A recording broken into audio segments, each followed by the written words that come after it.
This video game show... Oh, wait, no. I gotta say, it's the GamerCast Network video game show, episode number 204. With us today, you have myself, Keith, and joining us, we have Ivan. Hello. And Phil. I was late. But by the magic of editing, one would never know. Nah, just leave it at the end like he did that one episode where we totally forgot and thought he was going to put it at the beginning, and he left it at the end and made it freaking hysterical. Well, now he's not going to do that because he just said that. Who cares? Leave it at the end. This week on the GamerCast Network. On episode 110 of the post-game report, JBB recaps his adventure at last week's Need for Speed event.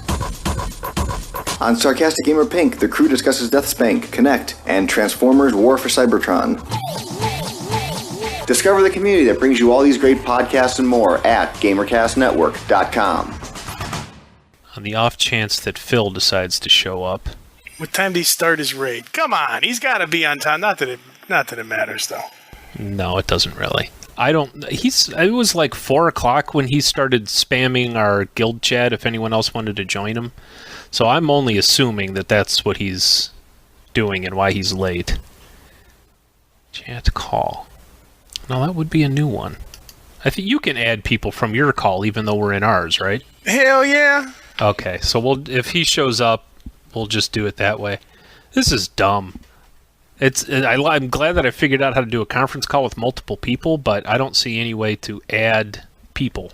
See, I have a thing that right on the call, save group and contacts, add people. Yeah, that's weird. I've got a little box, and it's got our 3 pictures. Down at the bottom, it's got pause, mute, and a volume slider. And then up top, it's got video button, a share button, a hang up button, and a more button. And the more button just has hold, mute, start chat, send file, send contacts. I don't know why they would make it different for Mac. Yeah, I hate when they do that, because there's lots of programs that are like Office. Office for Mac looks nothing like Office for Windows. Why not make it look absolutely identical? But there's no reason for it. But that's the thing, is why are you changing stuff when there's no reason? Right. But we've said that how many times about superhero movies as well. Yeah, I mean, I understand there's hardware concerns and there's certain things you can't do on a Mac that you can on a PC, but this is all within Skype. This is all Skype-related stuff, so there's no reason. Yeah, it's like if you're Skype, you figure it'd be in their best interest to just make it uniform. Here's Skype, this is how it is. You can use it everywhere. Right, if I click up on the menu bar, if I go to the contacts thing, there is an add to conference, but it's grayed out. Like, I can't do it. Do you have any friends that are currently online? Yeah, there's a couple. Scratch that theory. Let's see if I right-click on him and... add to okay, I think I can. If I right-click on somebody else's name, there is an add to conference thing in there. You think you can? You're like the little engine that could? No, I'm the little engine that can. Oh, hell yeah. Yeah! Alright, well, we might as well... So what were we talking about? We were talking about World of Warcraft. World of Warcraft, and I was talking about raiding, and you were saying how people were dropping off. Yeah. It's apparently, I mean, I've only ever been in one raid guild, which is this one. So I don't really know from experience, but other guys in the guild have told me that this happens all the time, that when you get towards the end of an expansion like we are now, because Cataclysm is due out probably by November, that people start losing interest, because they've got all the gear that they can get, and there's not a whole lot of incentive to actually keep doing stuff. So, I mean, it makes sense. Yeah, because Wrath of the Lich King's been out for 2 years. It'll be 2 years in November. That's crazy when you think about that. Yeah. So after 2 years, all of the content has already been released. There's no new content that they're planning on adding because they're focusing all their efforts on the new expansion. So with no new content means no new gear, which means if you run most raiding guilds in World of Warcraft raid at least 2 days a week. Some do 3, some do more. Our guild does 3 days a week. So if you raid 3 days a week for 3 or 4 hours a day, with 25 people, there's always going to be people that don't have everything they want, but the majority of people have at least enough that, sitting through all the stuff that they have to sit through to get to the stuff that they need. Like the last boss in the raid is always going to have something that people want. You're only ever going to see that boss maybe once a week. He drops maybe 3 pieces of loot. It's not always suitable for your class. I picture him exploding like a piñata.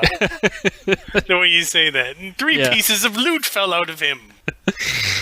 It's not always for your class, so you can't always use it. And then when you can use it, you have to essentially bid against other people in your guild, however your guild does it. So, and in any given week, you've only got a small percentage of chance at getting something. And then every week, raids reset, which means you have to sit through all the beginning stuff to get to that last boss to maybe get a 10% chance at something. So, wow, really? That's a whole lot of effort. Well, and that's why after 2 years, people are just now starting to finally have everything they want. It's a lot of effort, but the whole point, if the whole point was just get gear, then the game wouldn't be any fun. You got to make the game fun. I know that. It just... No, but you're absolutely right. It's a ton of effort. But that's the way they do it. And speaking of like attunement, you said in like Burning Crusade and earlier, you had to do certain things in order to get into a raid. You either had to run a quest line or get a key from something that you had to buy, or you had to do stuff. Get your faction up to this, and then... Or you had to get reputation up to a certain point in order for you to do it. They got rid of all that because they changed how they did things. Back in like Burning Crusade, it was raids were only for the elite people who spent the time, the hardcore players. They're the people who played first-person shooters, not... Yeah, they were the candy for the hardcores. Right. So now they put all this time and effort into making these raids as good as they can. They want as many people to see it as they can. So they got rid of all that stuff. They got rid of it being very hard to get there. That was good though. That was a smart move. Yeah. And then they made the raids a little easier. And then to make everybody happy, so it's easier to get into a raid, it's easier to do the raid, but in order to make the people who like the hardness of raids, what they did with the very last dungeon in Lich King, which is called Icecrown Citadel, the way they did it was that you started off, you walked in, and stuff was there. And then after a few months, they gave you... One of the guys in the NPCs inside the instance gave you a buff that gave you a 10% buff to all your healing and all your damage. And then every month or two, they increased that by 5%. So now, today, you're up to a 30% increase in healing and damage done to everything that you do in that instance. Because you've run it so many times, you got the buff upgrades? No, they're automatic. They're time-based. So, every month they just increase the buff. And the reason they did that was because everyone went in on day one to this instance who could, and they ran it. And the people who aren't very good, who are more casual but wanted to see it, got maybe through the first couple bosses and then couldn't make it any further because it was too hard for them. Where the hardcore guys were having a blast. And then after a month or two, they put this buff on, and the buff is voluntary. You can turn the buff off if you want. So now new people coming in can get down the next couple of bosses because with the buff, it's a little easier. Oh, okay, and then they stop. And the hardcore guys are either turning the buff off or they're getting even further than they were before. That's very intelligent. Yeah, and so now we're up to 30%. And now the people who on day one couldn't get past the first couple of bosses can maybe see the end of the instance because with 30%, that's a hell of a buff to all your damage and all your healing. You can get a lot further than you could before. And now the hardcore guys are turning around and using that buff for heroic mode. So there's a heroic mode that you can turn on once you beat the last boss in regular mode. And so they're essentially on the same playing field. So you've got the regular guys doing the regular stuff, and then you've got the hardcore guys doing the hardcore modes with the buff. And so you've made everybody happy playing the game because everyone can see the instance now. It's easy for the people who have a hard time with raids.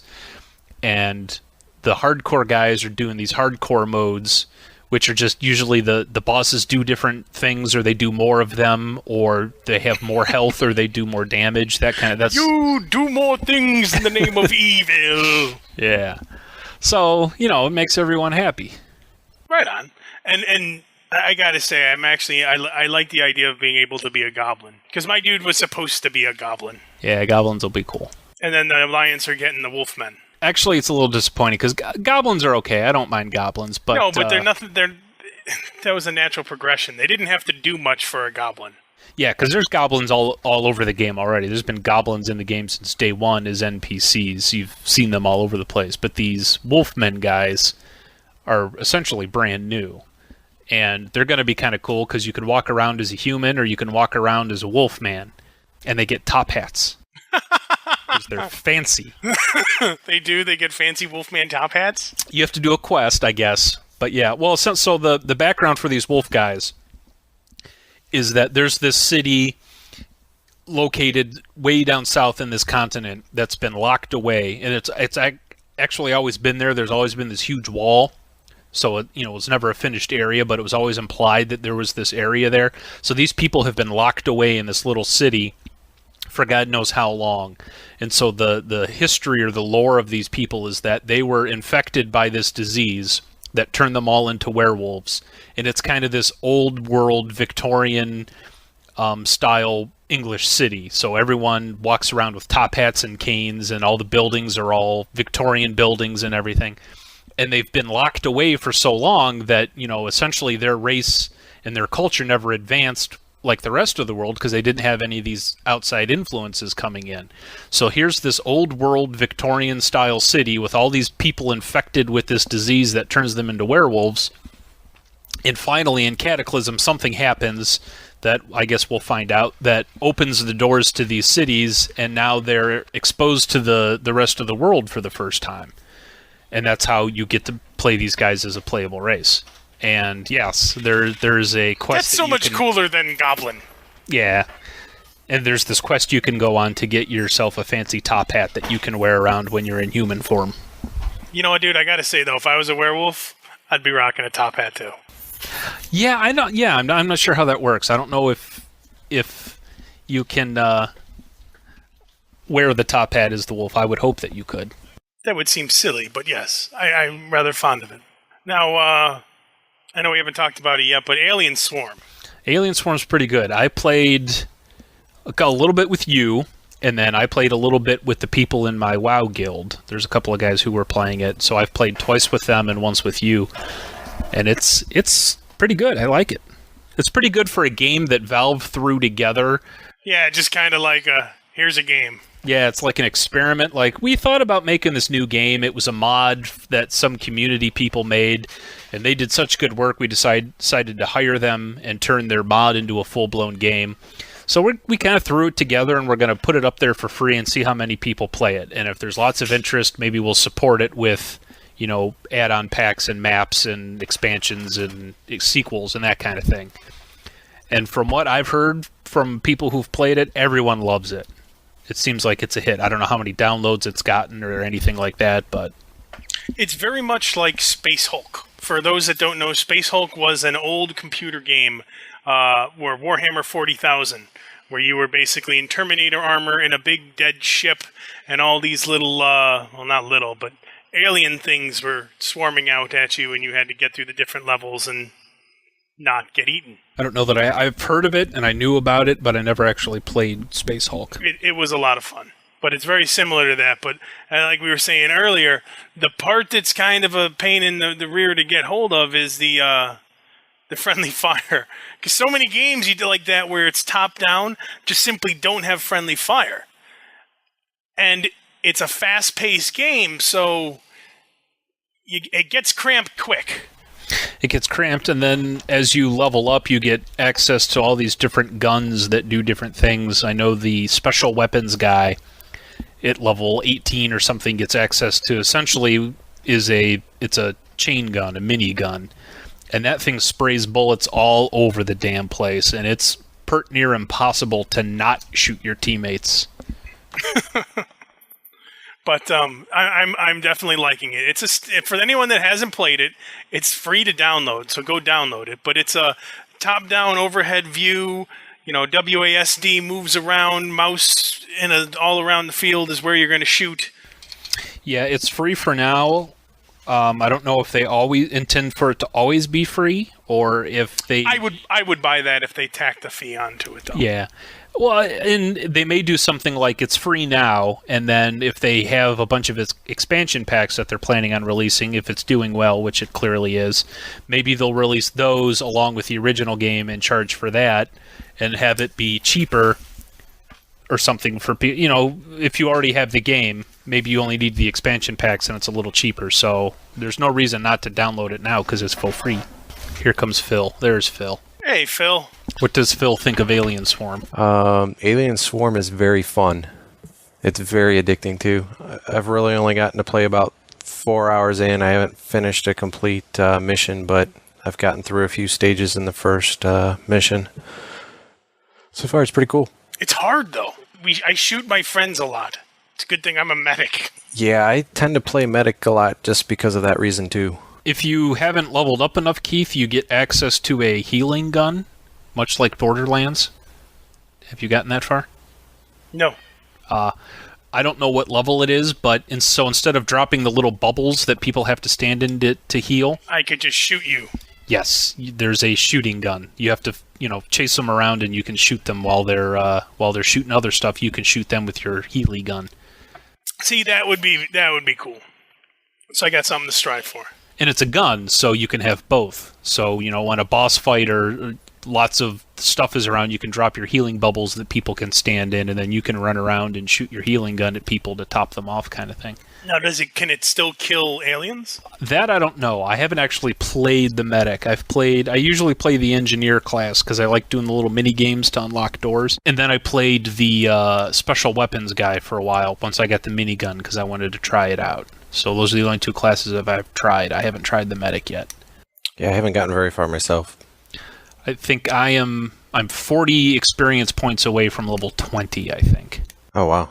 Yeah, I know after, was it the second day it was out? We jumped in a game. It was me, Chris, Justin, also known as Keaton, and Naruto. And Naruto, after the first and second day, was already level 19. I was like, damn. It's if you play on normal and above, you level very quickly. I was about to say, you level pretty quick. If you actually live through a mission, you're pretty much leveling. Yes, you get about one level per mission. Not even a full campaign, just a mission. If you live, and if you play on normal and above. And even if we've tried hard mode once, and we absolutely got killed, but we still got 800 or 900 experience points for the level, even though none of us lived. But yeah, normal you get 1,200 experience points for completing a mission on normal mode. And I think each level, it doesn't increase or anything. Each level is maybe 2,000 experience points for each level. And when you're getting 1,200, two missions and you level. So. Yeah, but what would they do with the expansion, really, besides just more maps? I mean, maybe add more weapons, I would imagine. There's a bunch of stuff that you can do. So there's already a bunch of user-generated content out there. And a couple of the guys I played with, we downloaded some of the maps. Now, it's one of those things where everyone has to have the map or they can't play. And it's not like... I think Rainbow Six was kind of cool in that if somebody had the map and you joined them, it would auto download the map for you.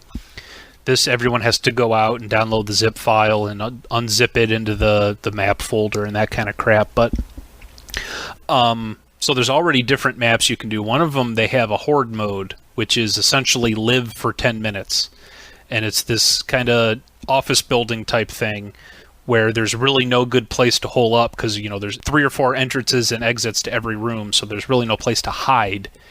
But waves and waves of things just keep coming at you, and the only goal is to live for 10 minutes. That's the way, exactly, right there. That is Last Stand for Warhammer 4 or Dawn of War 2.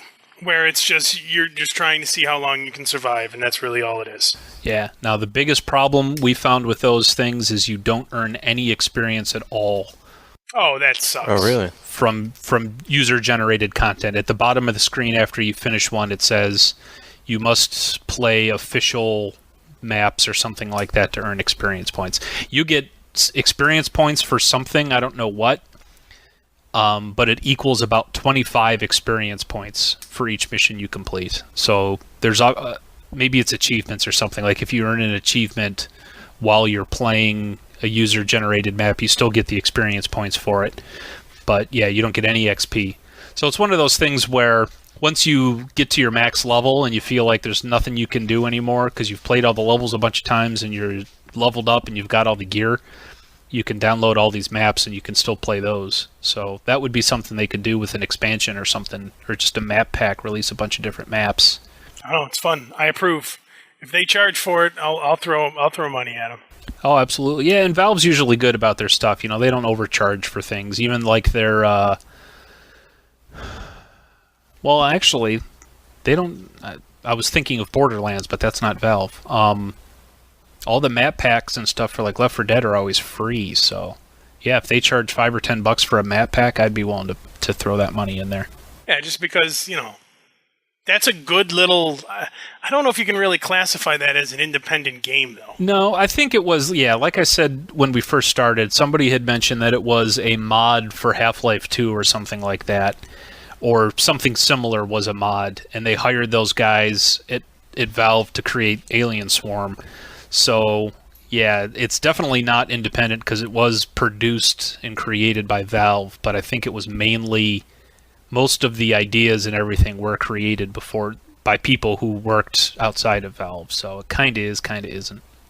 Okay, now if they did release a map pack, considering the game was free to begin with, what would be like a reasonable cost? Well, that's the problem. You can't go out and release a map pack for $40 and expect anyone to pay for it. I would expect it to be like $10, $20, not for the map pack. I'm talking for like the game and the map pack, and then probably whatever that is, and half it for the map pack. Just simply because, okay, you got the game for free, so here's your discount. That would be my guess, but, I mean, they have people in their marketing things that determine that. Yeah, I don't think any more than $20. Because you're going to have... I mean, it's nice that you release a game for free and it be an actually very good game. That's a very nice gesture. But once you do that, you kind of set the expectations for that game now until you release a sequel. You can't turn around and release a map pack for $50 and expect people to buy it because they're like, well, this was a free game. I'm just going to keep playing the free part. I'm not going to pay for $50 for extra maps. But... you get people. What you can do, and what hopefully they'll do, is you get people hooked on the game that they like it a lot, and they're willing to pay $5 for 2 maps or something, or $10 for 4 maps. How are games like Battleforge and that doing, where they did that exact? I honestly don't know. It was an RTS where you basically had the game for free, and then you would buy the upgrades and units and that kind of stuff if you wanted additional units for money. I can't see Valve doing that. I can see them releasing map packs and charging a couple bucks for them. I can't see them doing the microtransaction thing where if you want the sniper class, you have to pay for the sniper class guy, or if you want the cool weapon thing, you can buy the cool weapon kind of thing, I don't see Valve doing that. They have never done that in the past, so that would be new territory for them. But like I said, I could see them charging a couple bucks for a bunch of maps. Yeah, I'm trying to find the answer to your question about Battleforge. I'm seeing that it came out last summer, and apparently what I'm reading is it bombed in retail on store shelves, and then they redistributed it, electronic downloads or something. Isn't that when they turned around and made it free? Yeah, and everybody ate it up. But I know that they had stuff that you could purchase.